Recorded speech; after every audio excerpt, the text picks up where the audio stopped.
Hey guys, welcome to Books and BlueStockings. I'm Betty Bookworm and I read way too much into things. So yeah, I'm doing another voiceover episode. I have been under the weather for about 2 weeks now. I'm starting to get a little bit better, but I'm still just not in the mood to put on the makeup and get pretty right now. And plus, I feel like this is good for you guys. You don't have to see my self-indulgent face every episode. So, yay! So this month is all about Ophelia, and I kind of want to talk about the archetype of Ophelia. Shakespeare's characters were very archetypal in that they fit a distinct characterization. There were dutiful daughters, the young star-crossed lovers, the anti-heroes, the titular characters that are struggling with their own hubris, the shrews. But Ophelia is an interesting archetype. For centuries, she's been seen as this mad girl who was just too pure for this world.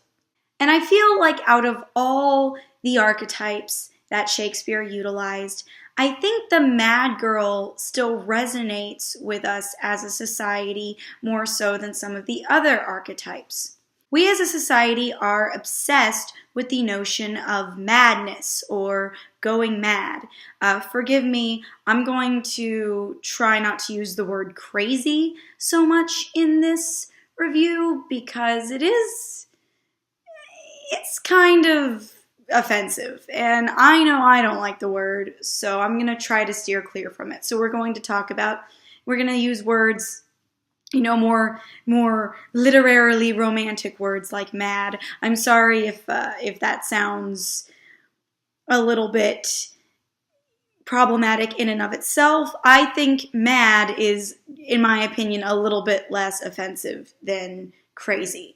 I feel like there's been a lot of mad girls portrayed in media over the past, decade, 2 decades, whether it be Susanna Kaysen in Girl Interrupted, Rebecca Bunch in Crazy Ex-Girlfriend. But I'm not quite sure if these mad, self-destructive archetypes have been quite as prolific as Ophelia.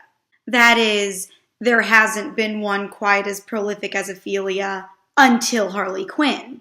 In many ways, Harley Quinn could be seen as a modern-day Ophelia.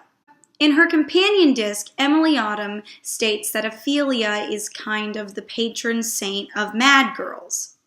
But with Harley Quinn growing in popularity, especially amongst women who identify as mentally ill, maybe there's a new patron saint, or at least a continuation of the classic patron saint.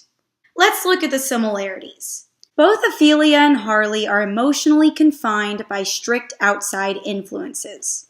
Ophelia is controlled by her domineering and manipulative father Polonius, who belittles her and her love for Hamlet while simultaneously using her as a pawn in a scheme against Hamlet.